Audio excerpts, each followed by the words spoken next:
예, 그러면 시장에서 인기 있는 종목들은 어떤 것들이 있는지, 그리고 인기 있는 이유들은 어떤 것들이 있는지 함께 체크해 보도록 하겠습니다. 오늘 메리츠종금증권 영업부 금융센터 김규태 대리와 함께합니다. 어서 오십시오. 네, 안녕하십니까. 안녕하세요.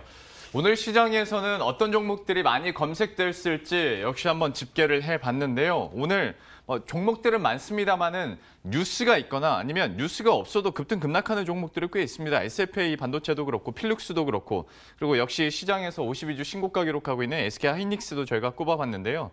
이 많은 종목들 가운데서 이제 원픽은 뭐가 될지, 오늘부터 수요일까지 3일 동안의 딩동 여정이 바뀌었습니다. 여러분들도 이제 잘 아시는 사람일 수도 있을 것 같은데요. 김우현 앵커가 원픽을 골라준다고 하네요. 오늘은 어떤 종목을 골랐을지 김우현 앵커. 네, 오늘 저와 함께 하시죠. 제가 가지고 온 종목 바로 LG유플러스입니다. 사진과 함께 자세하게 체크해 보겠습니다. 사진과 같이 LG유플러스가 막내 반란이 일어났습니다. 무슨 뜻일까요? 하나씩 풀어보시죠. 어제입니다. 과기부가 드디어 LG유플러스가 CJ헬로를 인수하는 것을 조건부로 승인을 했습니다.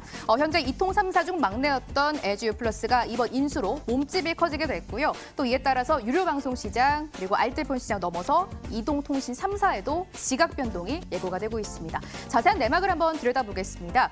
유료방송 시장 그리고 알뜰폰 시장을 나눠서 점검을 해보도록 하겠습니다. 먼저 유료방송 시장인데요. 현재 점유율을 한번 체크를 해보면요. 1위는 KT가 달리고 있는 상황입니다. KT와 그리고 KT 스카이라이프가 합쳐서 한 30% 정도 점유율을 가지고 가면서 1위를 달리고 있는 상황이고요. 이번 LG유플러스의 인수로 인해서 LG유플러스 그리고 CJ헬로가 각각 가지고 있던 12%를 합쳐서 한 25% 정도 될 것 같네요. 이로 인해서 LG유플러스가 유료방송 시장의 2위로 당당하게 이름을 올리게 됐습니다. 알뜰폰 시장도 한번 체크를 해보겠습니다. 알뜰폰 사진을 가지고 왔는데요. 현재 알뜰폰 시장의 1위, 가입자 수 1위는 바로 CJ헬로가 맡고 있습니다. 이번 인수로 인해서 LG유플러스와 또 CJ헬로가 합쳐지면서 LG유플러스가 당당하게 알뜰폰 시장에는 1위로 자리를 잡게 된 건데요. 제가 계속해서 알뜰폰을 말씀을 드리고 있습니다. 이번 인수의 핵심 쟁점이 바로 알뜰폰이었는데요.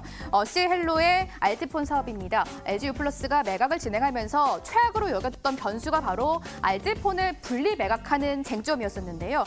분리 매각도 피했고 알뜰폰 시장을 1위로 당당하게 이름을 올렸습니다. 단면적으로 보면 LG유플러스의 승리다라고 볼 수가 있을 것 같은데 내막을 조금 파고 들어보면 마냥 승리다라고 평가하기 힘들고 완승이라고 보기는 조금 어려울 것 같습니다. 여기 헤드라인이 있는데요. 알뜰폰 분리 매각을 LG유플러스가 피했지만 도매 대가를 인하하면서 조건이 붙었습니다. 좀 쉽게 풀어보자면 5G나 그리고 알뜰폰이 나중에 요금제가 나왔을 때 높은 가격을 받지 못하고 소비자들을 위해서 조금 저렴한 가격에 받아야 한다라고 이제 과기부가 조건을 붙인 건데요. 몸집은 커졌지만 쉽게 말하면 그게 바로 수익으로 연결이 되진 않는다라고 볼 수가 있을 것 같습니다. 긍정적으로 평가를 할 수 있는 것도 있습니다. 긍정적으로 평가할 수 있는 점은 이번에 콘텐츠 시장에서 CJ헬로와 손을 잡고 CJ E&M이 뒤에 있죠. 그렇기 때문에 LG유플러스와 CJ E&M이 좀 손을 잡으면서 콘텐츠 시장에 긍정적으로 영향을 미칠 수 있을 것이다라는 평가도 나오고 있습니다. 이제 한번 정리를 하면서 주가 그리고 목표 주가 체크해 보도록 하겠습니다. 주가 먼저 보시죠. 이번 연도 1월입니다. LG유플러스가 최고가 18,000원 정도를 찍고 이번 연도 한 8월까지 주가가 6개월, 7개월간 많이 밀려 내려왔습니다. 굳이 이유를 좀 찾아보자면 LG유플러스가 화웨이 장비를 쓰고 있기 때문에 미중 무역 협상에 대해서 노이즈가 발생하고 LG유플러스에게도 부정적인 영향을 끼쳤다. 그리고 다른 이유 하나 더 찾아보자면 고질적인 질병이라고 볼 수가 있겠죠. 이통 3사에 대한 경쟁 심화 정도로 볼 수가 있을 것 같은데요. 최근 그래도 주가가 좀 회복 국면에 들어오고 있는 상황입니다. 최근 들어서 약간 반등 국면에 들어오고 있는 상황이고요. 오늘은 기관, 외국인 동반해서 사고 있습니다. 기관이 최근 들어서 한 10거래 연속 순매수를 이어오고 있는 상황이고요. 오늘은 외국인까지 순매수 러브콜에 가담을 하고 있는 상황입니다. 또 고무적으로 볼 수가 있는 게 LG유플러스가 오늘 200일선을 뚫어내면서 주가 회복 국면에 들어섰는데요. 과연 이제 추세적 반등이라고 볼 수가 있는지 아니면 당분간 주가는 계속 회복할 것인지 지금부터 투자 의견을 체크해 보도록 하겠습니다. 김우현 앵커가 제가 하고 싶은 말은 다 해서요. 바로 질문 드리도록 하겠습니다. 아무래도 재편 자체도 유료방송은 다 이제 통신사로 끝난 것 같고, 알뜰폰 분리매각 이게 사실 변수였는데 이거 피하게 되지 않습니까? 네. 어떻게 주가 앞으로의 흐름 그러면 LG유플러스 기대해봐도 되는 겁니까? 앞에서 진짜 이야기를 다 하셔서 하나씩 근데 이제 짚고 넘어가야 될 것은 유료 방송 부분은 매출이 어찌됐든 잘 적용이 될 것 같고 예. 알뜰폰 같은 경우에는 원래 기존에도 정부에서 좀 인하를 해서 알뜰폰을 좀 활성화를 많이 시키려고 했었어요. 예. 그 상황에서 더 인하를 하겠다라는 건 아무래도 좀 매출에는 좀 부정적으로 영향을 끼치지만 네. 그래도 안 영향을 끼치는 것보다는 어찌됐든 조금이라도 잡히고 예. 해당 인수를 하면서 이제 컨텐츠 쪽으로 또 한 2조 한 5천억 정도 이상을 투자를 하기 때문에 이제 어디에 이제 투자를 할 것인지 계속 봐야 되기 때문에 이제 주가 흐름에는 좀 긍정적으로 그래도 봐야 되지 않나 생각하고 있습니다. 그러니까 얘기를 해주신 것처럼 아예 안 잡히는 것보다는 그래도 없는 매출 생기는 거잖아요. 네. 물론 한계점은 많이 지적이 되는 겁니다만은. 그래서 LG U 플러스에 대해서 그러면 투자 의견 현재 구간에서 어떻게 봐야 될까? 이게 또 좀 애매해지는 게, 그러니까 이걸 통신사 세 개 중에서 하나를 비교하라라고 하면 이게 또 질문이 달라질 수 있어서 지금은 유료 방송과 이런 알뜰폰 사업에 있어서 LG U 플러스에 대한 매력도와 투자 의견은 어떻게 갖고 계십니까? 지금 연결로 했을 때 2000년 1분기쯤부터 이제 같이 잡힐 것 같은데 그건 이제 장기적인 관점으로 봤을 때 매수 의견 드리고 있고요. 예. 이제 목표 주가는 16,000원, 손절가 12,000원 생각하고 있습니다. 예. LG U 플러스에 대해서 매수 의견이 나왔고요. 목표 주가 16,000원에 손절가 12,000원 가격 전략 얘기하자마자 이제 또 딩동 소리가 들리기 시작했는데요. 김 의원 앵커 어떤 질문인 거예요? 네, 질문이 있습니다. 저도 오늘 아침에 고민을 정말 많이 했는데요. LG U 플러스를 제가 탑픽으로 가져왔지만 오늘 또 슈팅이 나온 거는 CJ 헬로잖아요. 이 시점에서 CJ 헬로를 매수를 해야 하는 건지 아니면은 LG U 플러스에 접근을 해야 하는 건지 많은 분들 고민되실 것 같거든요.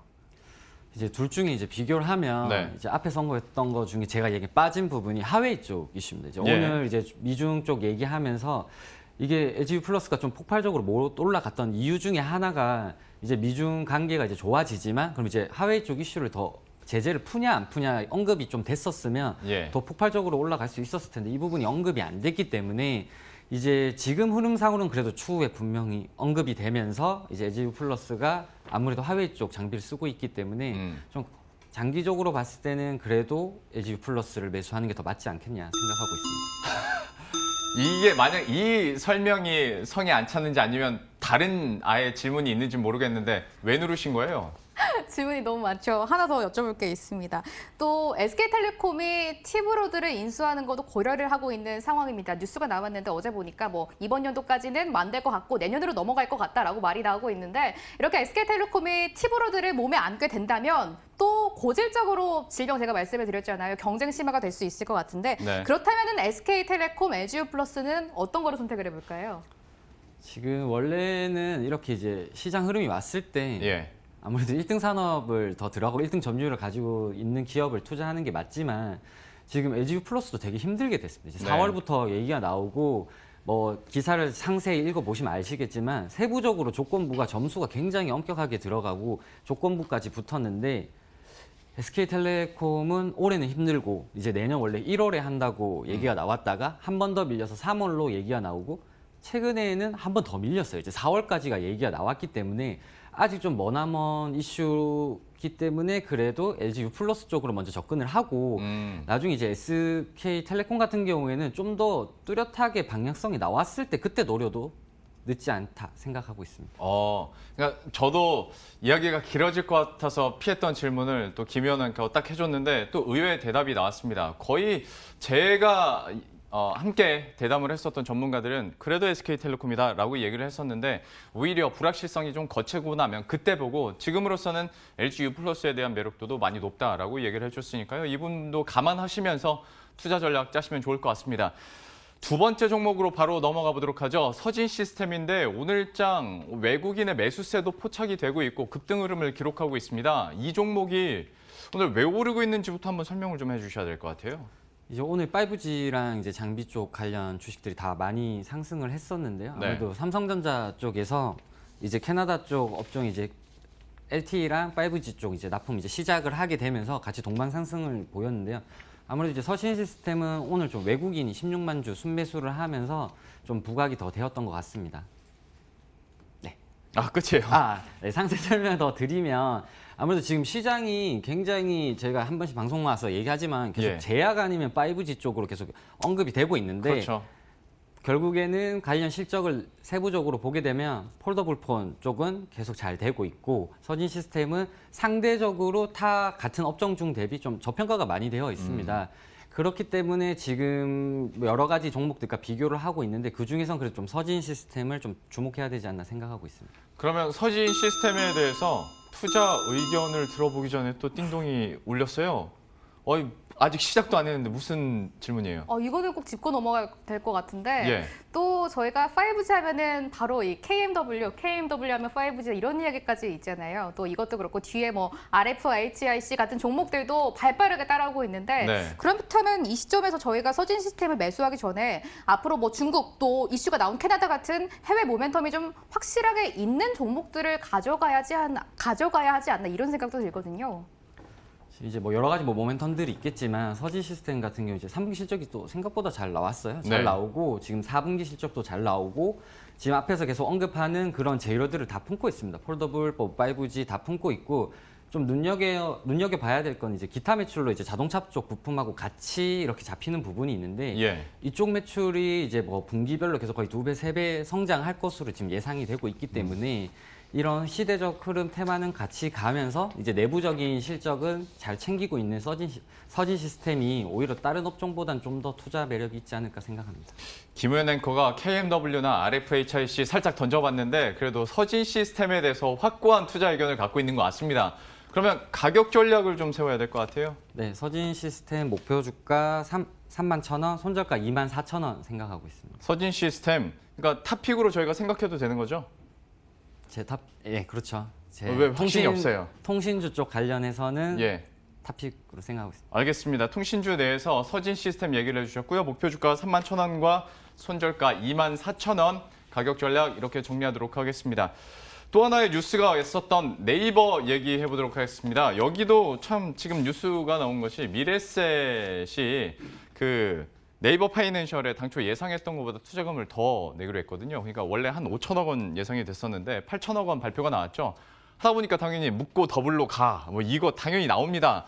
모멘텀이 될 수밖에 없는 상황이고 네이버도 강세를 기록하고 있는데 앞으로의 향후 전망이나 이번 뉴스 좀 어떻게 평가하고 계십니까? 저번 이제 제 첫 방송 때 언급을 드렸었는데 이제 제트홀딩스와 관련해서 이제 이슈는 계속 이제 진행이 되고 있고 해당 공시 같은 경우도 이제 파이낸셜 관련 방향성은 아직 논의하고 있다고 해요. 아무래도 이제 페이 쪽과 연계해서 이제 긍정적으로 같이 검토를 하고 있는데 당연히 이제 좋은 재료고요.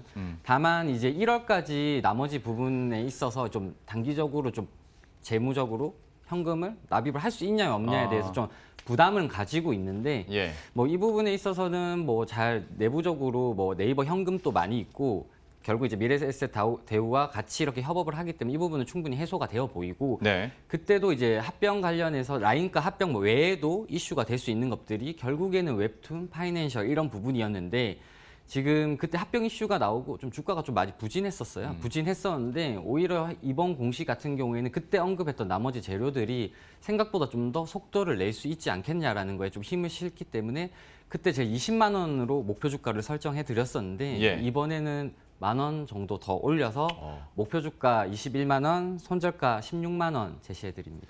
네이버 같은 경우에는 뭐 뉴스가 나와서 갭상승을 하든 아니면 좀 급등을 하든 그 이후에도 뭐 되돌림이나 뭐 다시 떨어지는 게 아니라 계속 그 수준을 유지하고 있는 상황이거든요.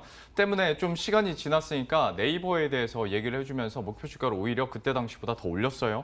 목표 주가 21만 원, 손절가 16만 원 제시를 해줬으니까요. 네이버에 대해서 가격 전략도 이렇게 정리를 해드리도록 하겠습니다. 오늘은 이 정도로 마무리 짓도록 하죠. 메리츠 종금증권 영업부 금융센터 김규태 대리 그리고 김우현 앵커와 함께했습니다. 고맙습니다.